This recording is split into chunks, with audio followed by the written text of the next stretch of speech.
Hi, welcome. On this video, this is part two of this back and forth discussion by way of two balanced dog trainers, Bill Church, Bow Wow Bill goes by on social media, and Jonas Black. Now, the big takeaway by way of, again, of both the last video as well as this video, is this whole issue about the truth is subjective, that nobody really has the answers. And you hear these narratives in the dog training world. Meanwhile, you see these balanced dog trainers who are confused and compromised. Okay, this is why they're losing tools. This is why they're losing the war when it comes to this idea of what training is. You see these balanced dog trainers, going on social media, actually pretending to have answers, even while they will keep saying this whole narrative of, always learning. But again, like I said, it's always learning, but never coming to a knowledge of what the truth is, because again, they're turned over to this superficial idea. It's all based on appearances and lacks depth. It does not connect dots properly within the framework of what defines a process. So here I want to keep playing a little bit more of this podcast between, again, Jonas Black, very popular on social media. So we're talking about the issue about even the context of popularity by way of what's happened in the dog training world.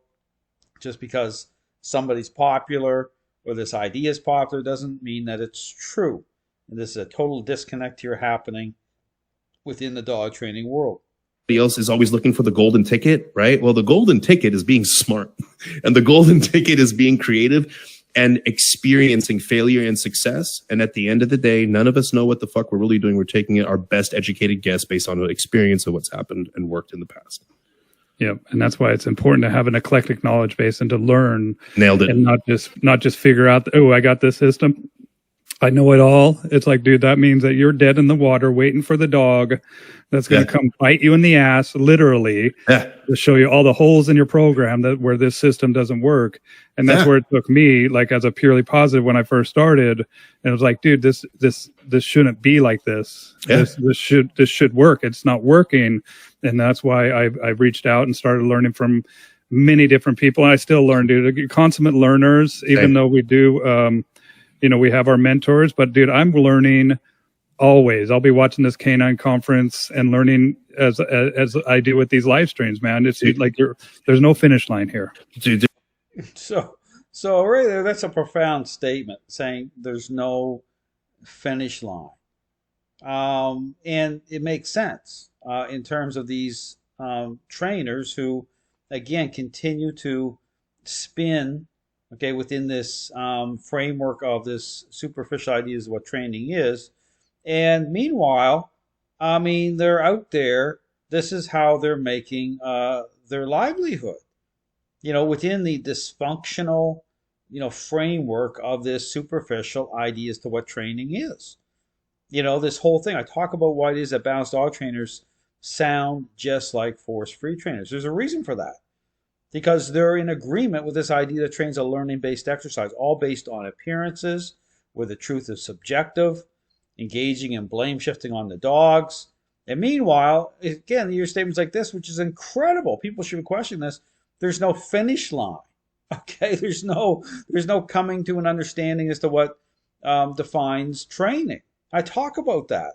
But again, the real issue here, and again, I understand that many of these trainers have been confronted with the truth as to what the problem is. They have been confronted with the truth as to what training is.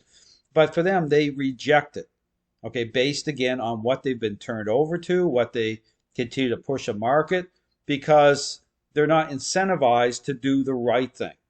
Because to do the right thing requires a trade-off. You cannot continue to market this ideology. You're going to lose your popularity because you're going to be actually telling people the truth, that training is not a learning-based exercise. It's a intervention. And then again, the light is going to be shining on dog owners differently, but in a good way. So again, by way of caring, truly having empathy for dogs and owners the right way. So again, I put it out there, all the hypocrisy, the false narratives. It's impossible to reconcile the statements of these trainers saying that they care about dogs when the very idea that they're in agreement with sets up tremendous problems for dogs and owners, based again on perception of dogs not changing, based again on the two core ingredients I talk about that are missing by way of this idea of things: influence and control. So again, I encourage you to check out my website. Lots of great information. Again, you see these podcasts. I mean, these are just trainers going on, just basically this type of echo chamber, telling each other what they want each other to hear, putting on conferences, just this type of marketing going on. It has absolutely nothing to do with the truth, with what is generating all the problems of the dog training world. You won't hear them talk about it. You won't hear them engage it, because again, to do so puts them in a corner that they're not willing to go into. Thanks for watching.